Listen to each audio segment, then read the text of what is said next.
이 시간 하나님께서 우리에게 주시는 말씀은 구약의 말씀 이사야 9장 1절로 7절입니다. 구약 성경 978쪽입니다. 이사야 9장 1절로 7절 말씀, 하나님의 말씀을 다 같이 교독하겠습니다. 전에 고통받던 자들에게는 흑암이 없으리로다. 옛적에는 여호와께서 스불론 땅과 납달리 땅이 멸시를 당하게 하셨더니 후에는 해변길과 요단 저쪽 이방의 갈릴리를 영화롭게 하셨느니라.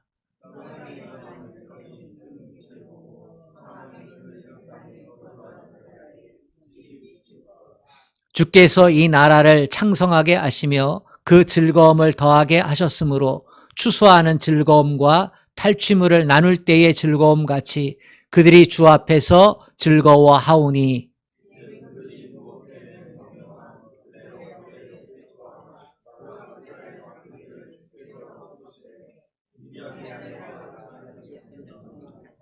어지러이 싸우는 군인들의 신과 피 묻은 겉옷이 불의 섭같이 살라지리니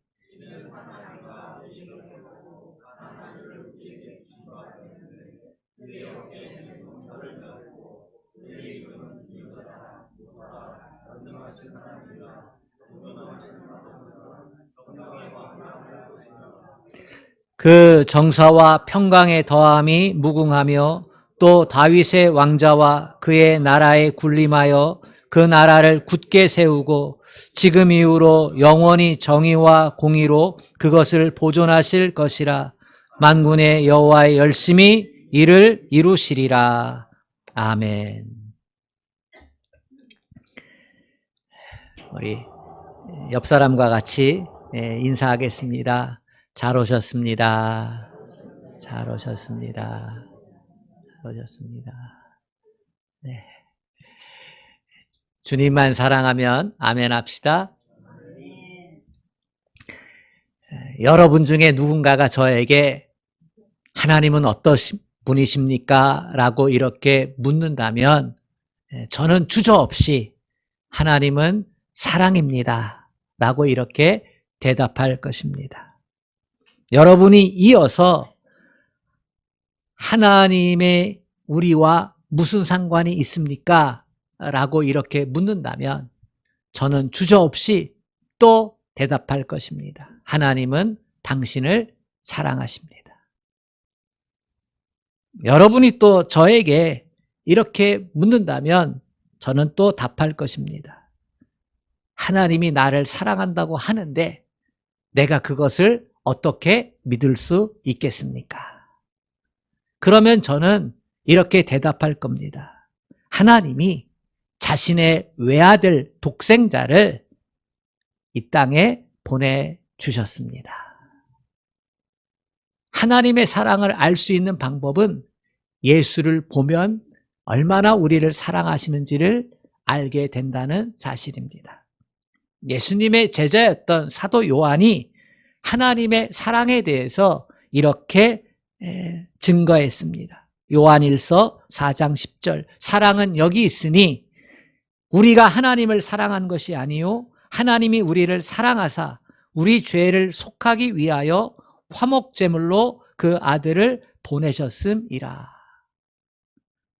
화목제물로 그 아들을 보내주셨다는 거예요. 왜요? 우리를 사랑하셨기 때문에.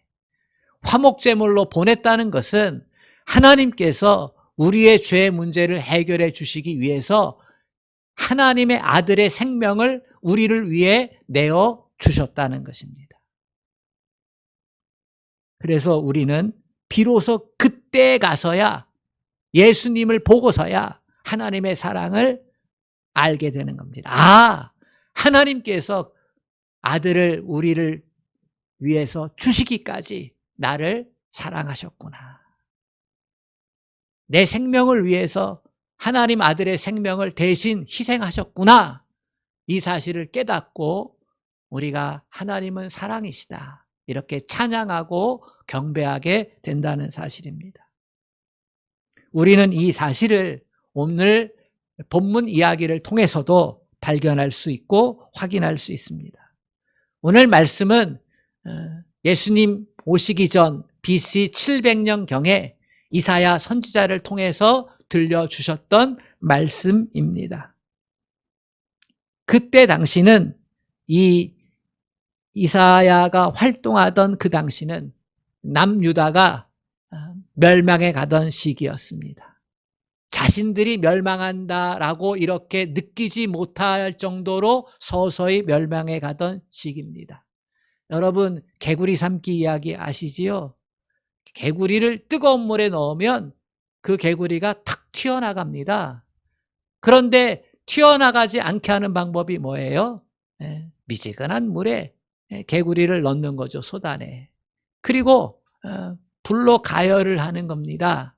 그러면 개구리가 따뜻하구나, 좋다, 시원하다, 뭐 그렇게 말하면서 느끼면서 점점점 뜨거워지는 것에 적응을 해나가면서 자기가 죽을 줄도 모르고 삶아지는 거지요. 그런 것처럼 이 남유다가 멸망해 가는데 멸망해 가는 걸 못 느끼고 있는 거예요.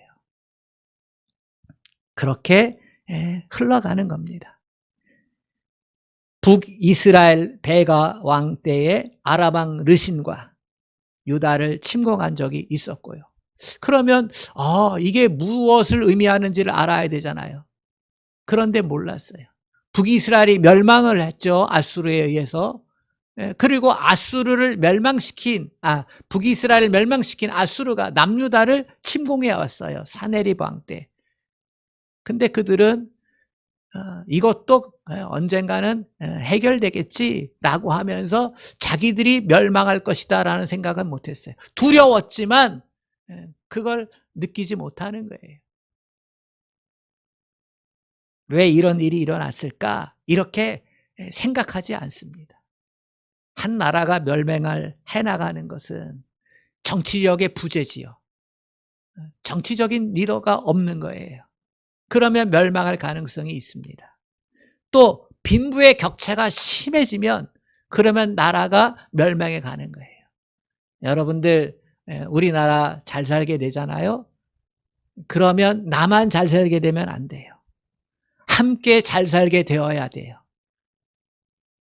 한쪽 사람들만 잘 살게 되면요, 그 나라는요 멸망할 수밖에 없어요. 군사력이 약해도 멸망할 수 있지요. 그리고 윤리와 도덕이 실종이 되면 그 나라는 멸망해 가고 있는 겁니다. 이스라엘이요, 이 모습들을 다 가지고 있었어요. 정치적인 부재도 있었고 빈부의 격차도 너무너무 심해졌고, 그리고 군사력도 약해졌고. 왜요? 부정부패가 심해졌으니까. 그렇게 윤리와 도덕도 땅에 떨어지는 거예요. 내로남불이라는 말이 있잖아요.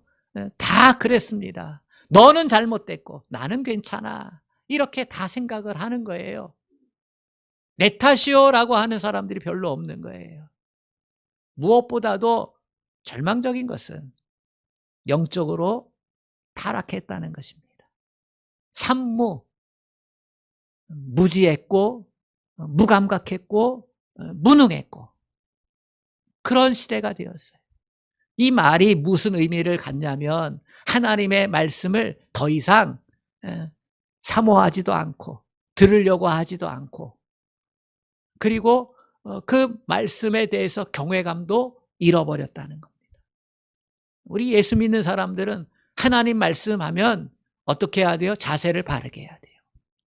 하나님 말씀하면 생명의 말씀, 꼭 지켜야 될 말씀이라고 태도를 바르게 해야 돼요. 그런데 이러한 모습이 점점 사라지게 되면 뭐가 남아요?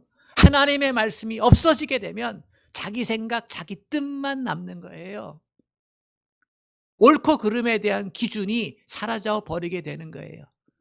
그러면 어떻게 돼요? 망해가는 거지요. 안타까운 것은 이 영적인 무지함, 무능함, 무감각이 너무나 만연해 있는 거예요. 그래서 하나님의 말씀을 이사야 선지자가 아무리 외쳐도 소위 귀에 경일기의 모습이에요. 그러니까 망해가는 거지요. 그래서 이사야의 말씀에는 경고의 말씀이 많아요. 하나님의 말씀에 귀를 기울이지 않으면 망한다. 하나님께서 원하는 대로 정의와 진리 가운데 행하지 않으면, 윤리와 도덕이 무너져 내리면 그러면 망한다. 경고의 메시지, 심판의 메시지가 있어요. 그런데도 귀담아 들으려고 하지 않고 있어요. 망해가는 전형의 모습이죠. 그런데 이 이사야가 경고와 심판의 메시지만 한 건 아니에요. 망한다는 얘기만 한 건 아니에요. 미래에 있을 새로운 나라, 하나님의 나라에 대한 소망의 말씀도 선포하고 있습니다. 왜요? 진짜 망하면 그 다음엔 절망뿐이고 한숨뿐이고 눈물뿐인데, 그때에 정신 차려야 되는데 소망의 말씀이 없으면 누가 정신을 차리겠어요? 잘못되고 나서, 실패하고 나서, 망하고 나서 필요한 게 뭐예요? 아, 왜 망했는가? 무엇가 잘못됐는가를 빨리 캐치해야 되잖아요. 그러기 위해서 이사야가 소망의 말을 던져주는 거예요. 아, 우리가 그렇게 행했으면 망할 수밖에 없었구나. 그런데 이 상황을 어떻게 변화시키지? 뒤엎을 수 있지? 거기에 대한 소망이 있어야 돼요. 누구나가 인정하는 소망. 하나님께서는 이사야 선지자를 통해서 그 소망의 말씀, 하나님 나라에 대한 말씀을 주시기를 원했어요. 오늘 본문에서 가장 중요한 말씀은 6절입니다. 6절 말씀을 같이 읽어보겠습니다. 시작.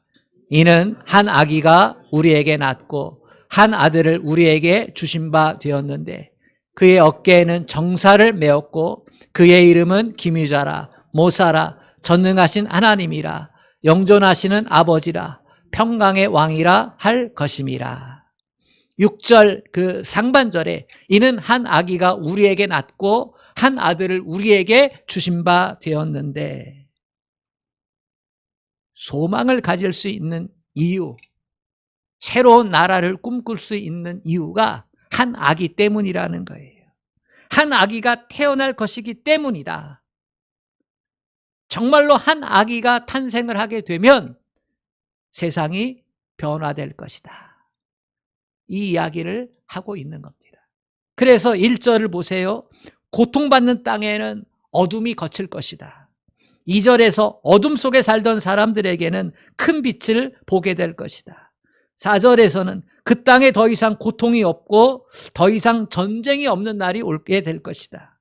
5절에서는 군인들이 소리를 내며 신고 다니던 군화와 피로 얼룩진 군복이 모두 땔감이 되어 불에 사라질 날이 오게 될 것이다. 이것은 우리의 삶을 송두리째 바꿔놓는 하나님의 놀라운 사랑, 그것이 아기로 오는 메시아로 인해서 가능한 모습들입니다. 메시아가 아기의 모습으로 온다는 거예요. 이사야 2장 4절에도 이런 말씀이 나옵니다. 메시아가 오게 되면 나라마다 칼을 부러뜨려 쟁기로 만들고 창을 낫으로 만들 것이다. 다시는 나라들이 서로 칼을 들지 않으며 다시는 군사훈련도 하지 않을 것이다. 누가 오면요? 메시아가 오면. 그런데요, 인간의 욕망은 끝이 없어요. 메시아가 오지 않으면 인간의 욕망은 끝이 없어서 탐욕과 전쟁이 끝나지 않는 세상이 될 겁니다. 제가 역사를 공부하다가 어느 역사학자가 그런 얘기를 했어요. 인류의 역사는 뭐냐? 인류의 역사는 한마디로 전쟁의 역사다. 이렇게 정의를 내렸어요. 제가 그 정의를 듣고서 많이 힘들었어요. 와, 사람이 살아가는 것은 사랑하며 살아가야지 행복하고, 이해하고 배려하며 살아가야 행복하고, 더불어 살아가야 행복한데 인류의 역사가 전쟁의 역사라니, 그러면 불행의 역사 아닌가? 과거에도 불행했고 지금도 불행하고 앞으로도 불행할 것이 아닌가. 참 답이 없구나. 그러면서 제가 그렇지. 인생에 답이 없으니까 하나님께서 예수를 보내셨지. 예수님으로 인해서 세워지는 하나님의 나라가 우리에게는 참된 희망이 되고 비전이 되겠구나. 그런 생각을 젊었을 때 한 적이 있습니다. 그 생각은 지금도 마찬가지입니다. 왜요? 지금도 전쟁이 이 지구촌 곳곳에서 일어나고 있기 때문입니다. 크고 작은 전쟁이 그치질 않아요. 전쟁의 소식이 그치질 않아요. 강대한 군사력을 가진 나라는 약한 나라를 침략합니다. 안 그런 적이 없습니다. 러시아와 우크라이나의 전쟁, 제가 전에도 설교 시간에 얘기했지만 겉모습은 러시아를 지지하는 우크라이나 내의 사람들을 독립시키고자 하는, 러시아로 보면 독립전쟁이에요. 명분이 그랬어요. 그러나 실제로는요, 러시아의 탐욕이지요. 푸틴의 탐욕이에요. 욕심이에요. 교만이에요. 이스라엘과 가자지구 하마스의 전쟁도 마찬가지입니다. 종교 전쟁처럼 보이지만 실제로는 이란이 사우디아라비아를 견제하고 중동의 맹주로서의 역할을 되찾고자 하는 욕망과 이스라엘의 잘못된 선민 사상이 만나서 사륙의 전쟁으로 나타난 거예요. 문명이 발달하고 인간의 지식이 고도화된 지금 강대국들의 야만적인 침략이 계속되고 있습니다. 인간이 사는 문명화된 사회, 겉모습은요 점점 발전하지요. 그러나 뭐가 안 변해요? 사람이 안 변하는 것입니다. 쇳덩어리인 이 사람이 안 변하는 거예요. 살기는 좋아지죠. 과학도 발전하고 의료기술도 발전하고, 그래서 지금은 100세 시대 되었잖아요. 120세 되고 복제인간 나타나면 뭐 200세까지 산다고 하고. 그렇지만 뭐가 안 바뀌어요? 사람이 안 바뀌어요. 사회 구조도 바뀌었어요. 그죠? 왕정 시대에서. 그리고 공산국가로 또 자유국가로 바뀌지만, 그러나 전쟁과 싸움은 줄어들지 않아요. 점점점 많아졌어요. 왜요? 사람이 안 바뀌었어요. 탐욕이, 교만이, 욕심이 안 바뀌었어요. 이런 인간의 야망과 욕망을 멈추게 하고 세상에 평화를 가져오는 일이 가능할까? 이사야는 한 아기의 탄생 때문에 가능하다고 말하고 있습니다. 한 아기 때문에 가능하다는 거예요. 이 말씀을 묵상하면서 떠오르는 찬송이 하나 있습니다. 찬송가 550장, 시온의 영광이 빛나는 아침. 여러분, 이 가사를 제가 들려드릴게요. 시온의 영광이 빛나는 아침, 어둡던 이 땅이 밝아오네. 슬픔과 애통이 기쁨이 되니 시온의 영광이 비춰오네. 시온의 영광이 빛나는 아침, 매였던 종들이 돌아오네. 오래전 선지자 꿈꾸던 복을 만민이 다 같이 누리겠네. 시온의 영광이 빛나는 아침이 뭘 의미합니까? 예수님이 이 땅에 왕으로 오실 때. 아멘. 모든 사람들이 예수님을 왕으로 영접하고 받아들이고, 그래서 하나님의 나라가 세워질 때에, 그때 이런 역사가 일어난다는 겁니다. 이 찬송의 가사처럼 선지자들이 오랫동안 꿈꾸었던 평화의 시대가, 이사야가 꿈꾸고 미가가 꿈꾸었던 평화의 시대가 한 아기의 탄생으로 말미암아 가능하게 된다는 것입니다. 막강한 힘을 가진 왕이 나타나서 전쟁을 그치게 하는 게 아니에요. 탁월한 책량을 가진 사람이 나타나서 세상에 평화를 가져오는 것이 아니라는 것입니다. 이사야 당시에도 메시아에 대한 소망을 가지고 있던 사람들은 메시아가 강력한 왕의 모습을 가지고 올 거라고 생각했어요. 예수님 당시에도 사람들은 메시아를 기다렸는데 강력한 능력을 가진 메시아를 기다렸어요. 세상의 권력자들처럼, 세상에 뛰어난 정치력을 가진 사람들처럼, 수많은 사람들의 지지를 받는 그러한 지혜와 권력과 돈을 가진 사람들처럼 그러한 메시아를 꿈꿨어요. 이 세상도 그렇지 않아요? 각 나라에서 대통령이나 권력자들을 뽑을 때에 강력한 군사력을 일으킬 수 있는 사람, 경제력을 일으킬 수 있는 사람, 정치적인 리더십을 발휘할 수 있는 사람, 모두 다 강력한 것을 원하는 거예요. 그런데 하나님은요, 이 땅에 메시아를 보내실 때, 전쟁을 종식시키고 평화를 주시고자 할 때에 사람들이 기대와는 다른 메시아를 보내셨어요. 그게 누구예요? 한 아기예요. 한 아기.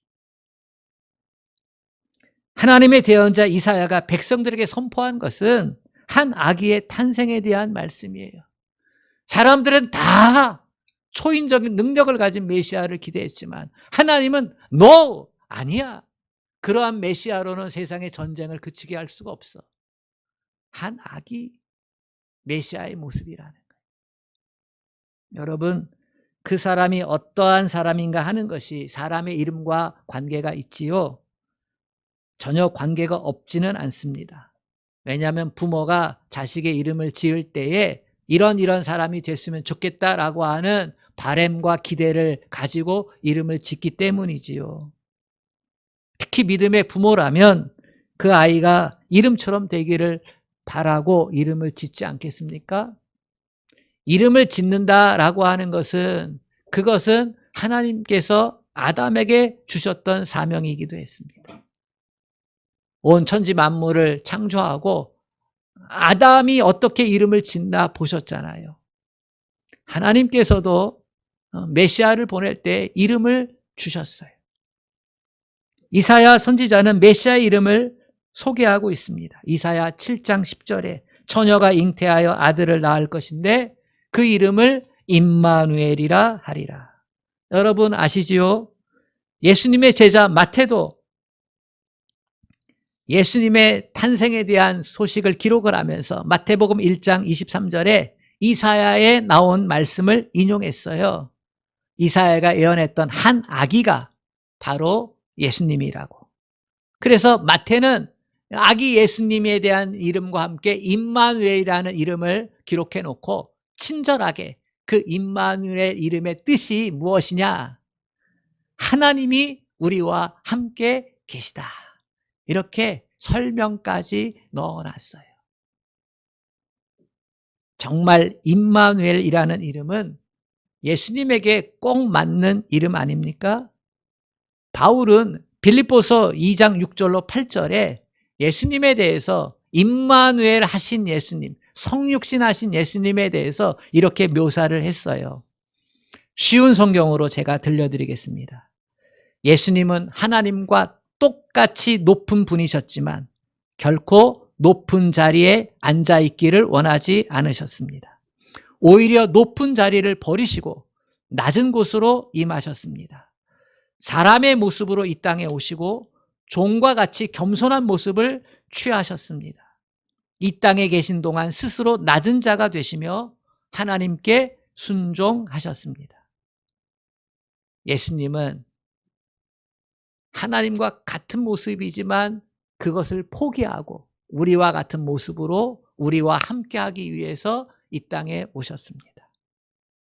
그리고 함께 하시는 모습을 드러내시기 위해서 힘 있는 사람과 함께하는 것이 아니라 부자들과 함께하는 것이 아니라 함께함이 정말로 필요한 가난한 사람들, 병든 사람들, 죄인이라고 지칭하는 사람들과 함께 하셨습니다. 그래서 예수님을 비난했던 사람들이 예수님을 가리켜서 마태복음 11장 19절에 보면 이렇게 비난하고 있어요. 죄인들의 친구라고. 예수님이 정말로 죄인들, 힘들고 어려운 사람들, 눈물과 한숨 가운데 있는 사람들, 그래서 외롭고 쓸쓸한 사람들, 그들과 함께 하니까 있는 사람들이, 종교 지도자들이 예수님 저 메시아라고 하면서 왜 죄인들과 함께 해?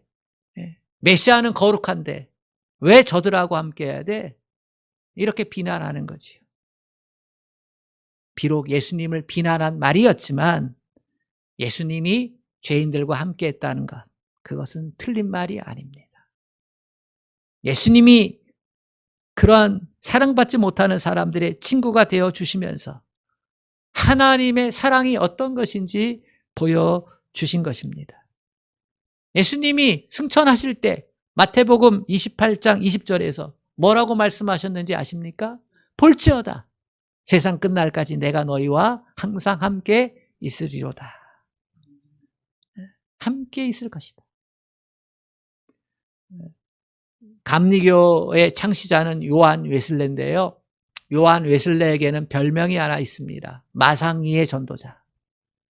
그는 늘 말을 타고 있는 모습을 보여줬어요. 말 타고서 여기저기 다니면서 복음을 전했거든요. 50년 동안 말을 타고 다니면서 전도했는데요. 그 길이가 29만 마일이라고 합니다. 이것은 지구를 10바퀴 도는 거리라고 하는데요. 그렇게 늘 말 타고 다니면서 예수 복음을 전했는데 그가 생전에 200권이 넘는 책을 지었다고 합니다. 그가 사랑하는 사람에게 마지막으로 남긴 말이 있어요. 그 말이 The best of it is God is with us 라는 말입니다. 가장 좋은 것은 하나님이 우리와 함께하고 계신다는 것이다. 가장 좋은 게 뭐냐? 하나님이 우리와 함께하고 계신 것이다. 우리와 함께 하시기 위해서 예수님이 이 땅에 아기로 오신 것입니다. 아멘.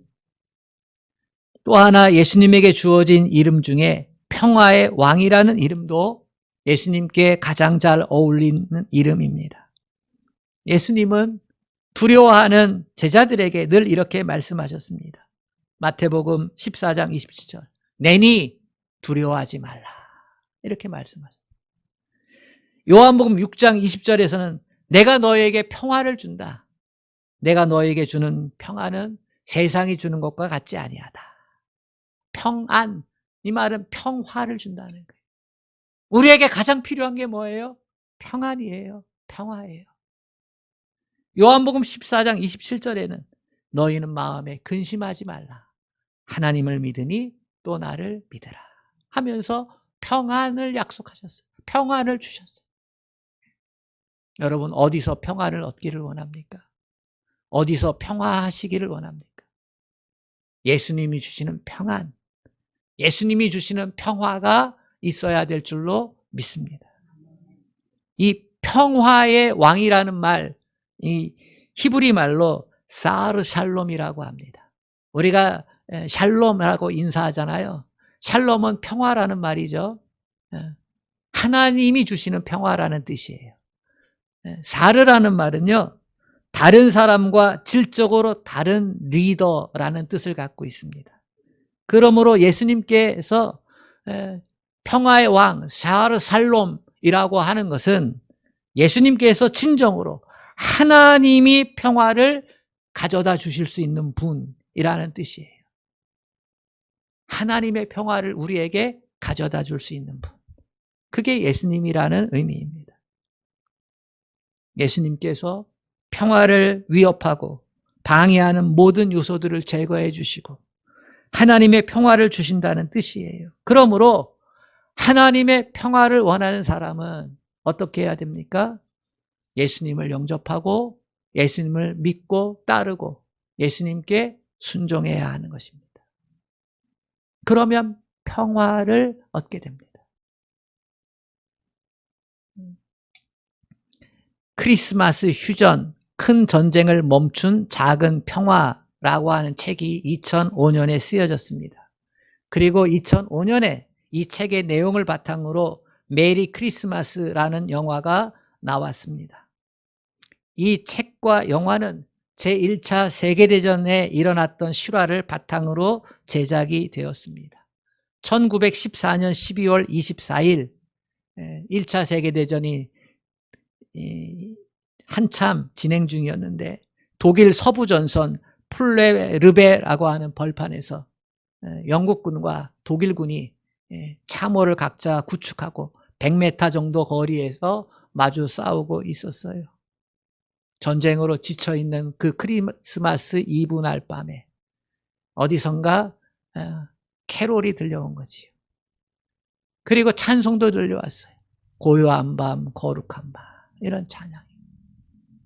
그 살육의 현장에서, 인간성을 상실한 그곳에서 누군가가 크리스마스를 생각해냈고 누군가가 예수님을 생각해냈고, 그래서 찬양을 하고 캐롤을 부르기 시작한 거죠.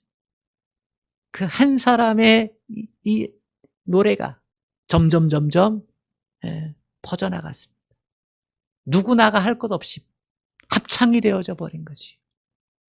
저쪽에서 독일군 참호에서 먼저 시작을 했는데 들려오니까 영국군과 프랑스군 그 연합군의 참호에서도 그 소리를 들으면서 같이 고요한 밤 거룩한 밤 같이 캐롤을 불렀습니다.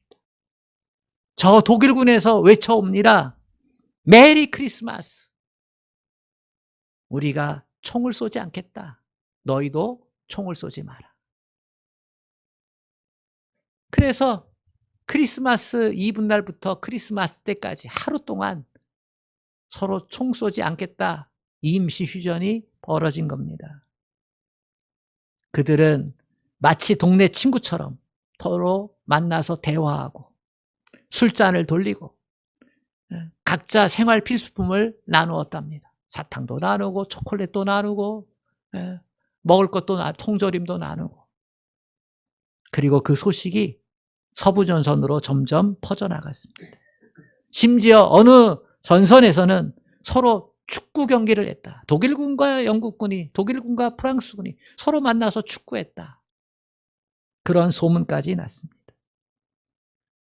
비록 하루뿐인 휴전이었지만, 전쟁이 끝나지 않았지만, 그러나 평화의 왕으로 오신 예수 그리스도, 그분을 생각하고 그 전쟁 가운데서 그분을 인정하고 그랬을 때 전쟁이 중단되는 그러한 메시지를 우리가 들을 수 있었습니다.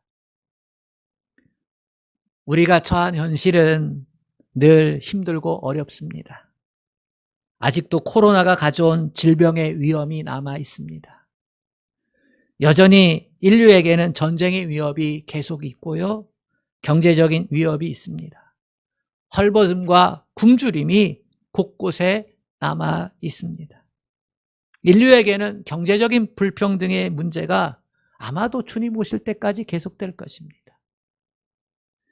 하지만 우리는 이러한 힘들고 어려운 상황 가운데서 한 아기 예수 그리스도를 통해 새날이 온다는 소망을 가져야만 합니다. 예수님이 오신다. 예수님이 오셨다는 것을 인정하고 받고 순종하면 평화가 오는 것입니다. 다시 오실 주님이 계시기 때문에 우리는 이 믿음의 끈을 놓을 수가 없습니다. 우리에게 필요한 것은 주님입니다. 예수 믿는 사람들, 주님의 제자가 되어서 예수님이 구원자임을 고백하며 살아가는 우리들이 제대로 바르게 예수님을 믿어야 합니다. 임마누엘 하시는 예수님을 믿으시기를 축복합니다. 아무리 힘들고 어려워도, 삶이 절단나도 예수님이 나와 함께 하신다. 아무리 내 안에 욕심과 이기심과 자기 애에 사로잡혀도 내 안에서 평화의 왕으로 오신 예수 그리스도, 그분을 고백하면서 평화를 따라 사는 사람을 포기하지 말아야 합니다. 아멘. 그러면 평화가 임하는 겁니다. 주님의 다스리심을 인정해야 됩니다. 그런데 우리는 부족하잖아요. 나는 잘해도 그래도 전쟁에 휩쓸릴 수 있고 싸움에 휩쓸릴 수 있고 그렇지요? 그래도 우리에게는 소망이 있습니다.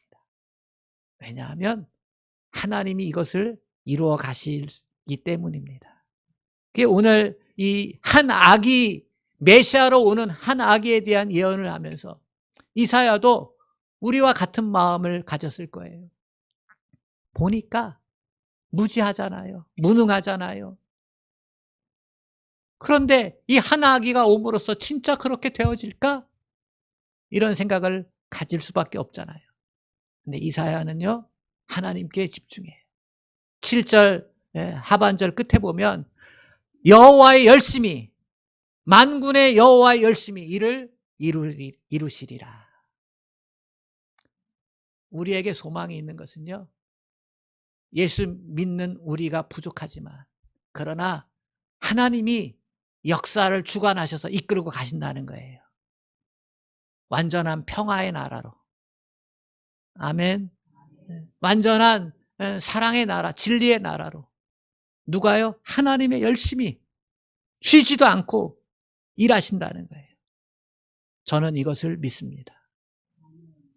여러분도 이것을 믿으면서 이 땅에 아기로 오신 예수 그리스도, 다시 심판주로 오실 예수 그리스도, 그 예수 그리스도가 이루어 가실 참된 하나님의 나라, 그것을 소망하면서 살아갈 수 있기를 주님의 이름으로 축복합니다. 아멘. 하나님 아버지, 우리는 외롭고 쓸쓸한 존재입니다.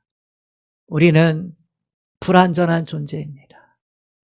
우리는 어제도 잘하고 오늘을 잘했어도 내일을 잘못할 수 있는 존재입니다. 오늘 행복했어도 내일은 불행할 수 있는 존재입니다. 우리에게는 예수님이 필요합니다. 한 아기로 이 땅에 오신 예수, 우리와 함께하기 위해서 사랑으로 충만해져서 목숨을 내어주시기까지 이 땅에 오신 예수, 그분이 필요합니다. 임마누엘 하신 예수를 마음속에 모시게 하여 주옵소서. 평화의 왕으로 오신 예수, 그분이 이루어가는 세상을 우리도 꿈꾸고 그 일에 동참하게 하여 주시옵소서. 인간에게는 소망이 없습니다. 인간은 위대하지만 그러나 인간은 그만큼 끔찍하게 참된 소망을 둘 수 있는 존재가 아님을 알게 하여 주시옵시고, 참된 소망은 예수님 뿐임을 알게 하셔서 그분의 통치 아래서 하나님의 나라를 꿈꾸며 살아가게 하여 주옵소서. 예수님의 이름으로 기도합니다. 아멘.